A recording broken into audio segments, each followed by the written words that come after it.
Hi, I'm Lynn Owens. I'm a clinical mental health counselor specializing in treating children, and I'm a foster adoptive parent. But more recently, my wife and I and my 4-year-old son have decided to sell everything and travel full-time as a tool to rediscover the joy in life after a couple of decades of really emotionally draining work.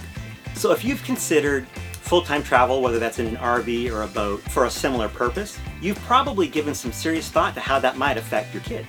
In our last video, we talked about the pluses and minuses of full-time RV travel for kids, and you can watch it here. To sum it up, our belief is that this is an amazing experience for families and kids, and the benefits far outweigh the risks. But I felt like I wanted to bring some science and some of my experience as a mental health counselor to give back to the traveling community who've helped us so much in this process, to think about some ways that we can minimize the risk on our kids so that even if there are downsides, they're not that big of downsides.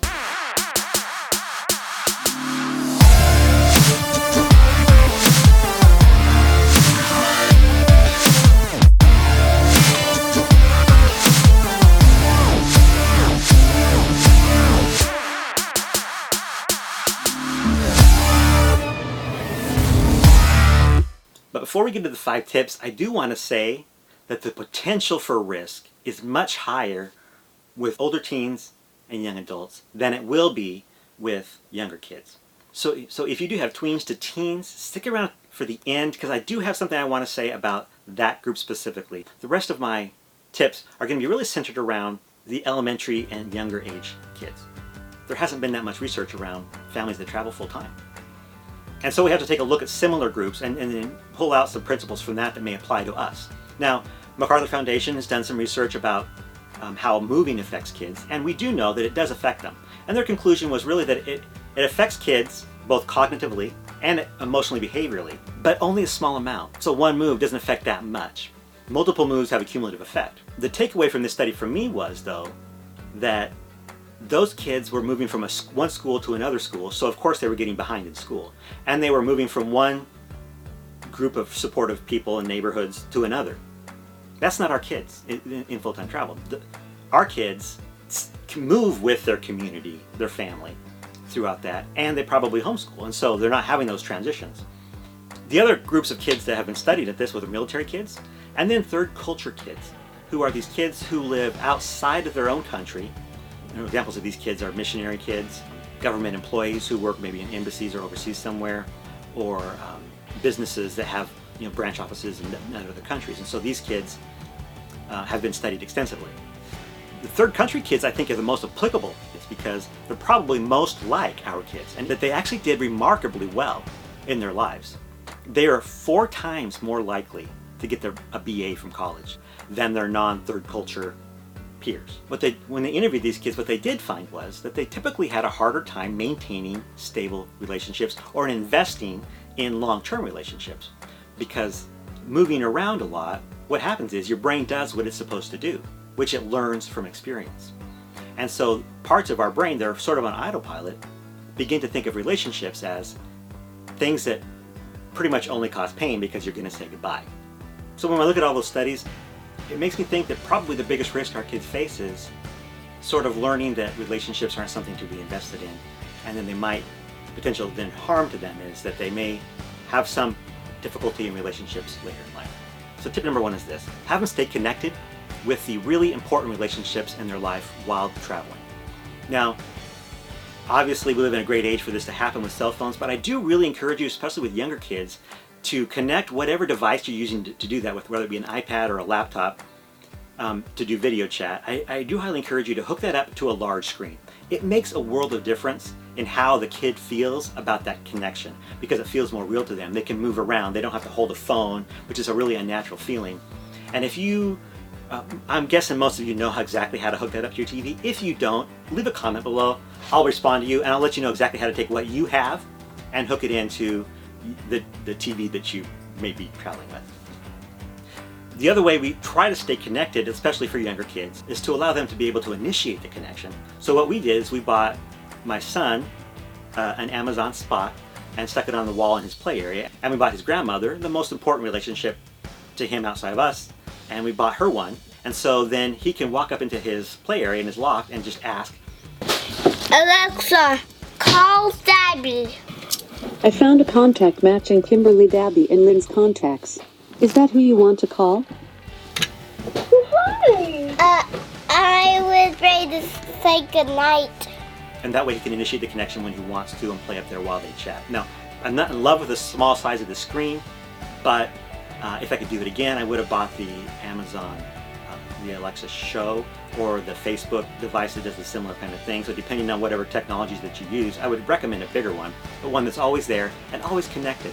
And so you have to have a router that's capable of taking whatever internet source you have and distributing it all the time around the devices. That way a 4 or 5, 6-year-old kid doesn't have to figure out how to connect that device to the MiFi or whatever it is. So it's always on, it's always connected to the same Wi-Fi network. We use the Wi-Fi Ranger.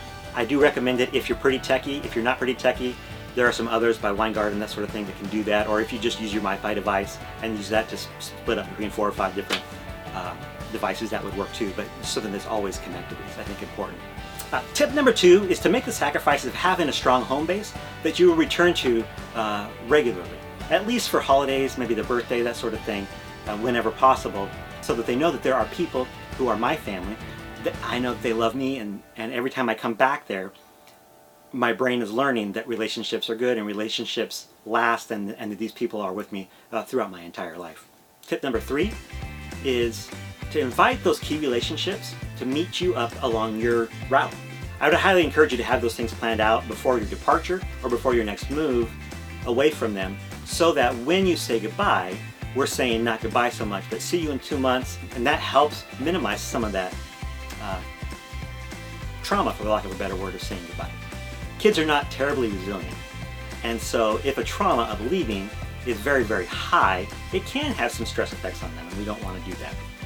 But if we minimize the stress of leaving by saying we're going to see them again, then we can minimize those effects on them from having to say goodbye to key people in their lives. Tip number 4 is to let them be involved with the planning of the trip and to come up with their bucket list so that we know the things that they're excited most about, and we load those up on the front end of the trip so that we minimize the stress of departure and allow them to be excited about the next step rather than worrying about what we're leaving behind. And tip number 5 is to allow them to grieve. There may be periods of time for many kids where they're triggered by something and they just feel sad. And kids don't show that behavior oftentimes by saying, hey, by the way, I'm feeling sad. Sometimes it's just misbehavior, sometimes it's anxiety, stomach problems, they're not sleeping well.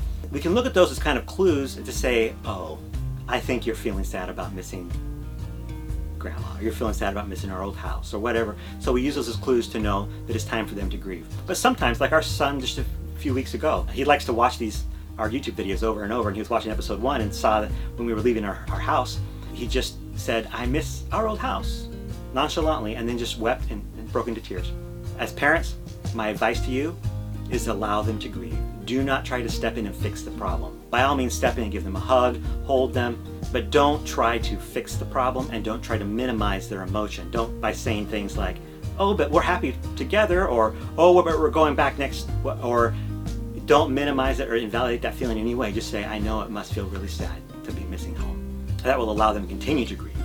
Because if we minimize it or invalidate that feeling by trying to fix it or tell them they shouldn't be feeling that way or it's all going to be okay, we cause them to want to stuff that emotion because they think there's something wrong with expressing that emotion. And emotions that are stuffed in cause a lot of problems for all of us. So that's my 5 tips for younger kids. As I said before, the risk for older kids is much higher than the risk for younger kids because the primary developmental tasks of the younger stages don't relate so much to things that will be evolved by travel. But in the middle years, in the teen years, the main developmental task, discovering who I am and developing an identity. And when my identity is kind of wrapped up in just my family and in travel, that can create problems when we go back into another kind of a situation or go back to a school or into a community. What they found in studying these third culture kids was that they were more prone to depression. They reported having limited desire in wanting to engage into long-term relationships and to develop those. And because the primary developmental tasks of kids in their late teens and early 20s is intimacy versus isolation. And so because that's a primary relational task that they don't want to invest in, they end up being lonelier, and that probably leads them to feeling a little bit more depressed.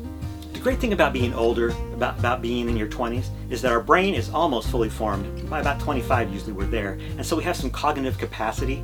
In other words, I can think my way out of these kinds of problems if I'm aware of what's going on. So my bonus tip is to just recognize where that tendency comes from. Oh, I have a tendency to not want to connect with other people because I've said goodbye to so many people over the years that it's just not worth it. When you recognize that's where that comes from, you choose to act differently. You choose to think differently, and you say to yourself, okay, and I know it's not easy, it takes a lot of practice, but you say to yourself, okay, you know what? I don't want to invest in that person asked me to do something. I don't really want to go there because it's just going to say goodbye anyway. But you say, no, I'm going to invest in relationships. I'm going to do this because I know it's what I need. This is probably not great for me to spend the rest of my life alone. All right, so those are our 5 tips on our bonus tip. And if you've been traveling around a while and you have some suggestions about things that you've done or you've seen that I didn't think of, please put them in the comments below. And so we'll see you next time when we post our videos on Wednesday evenings.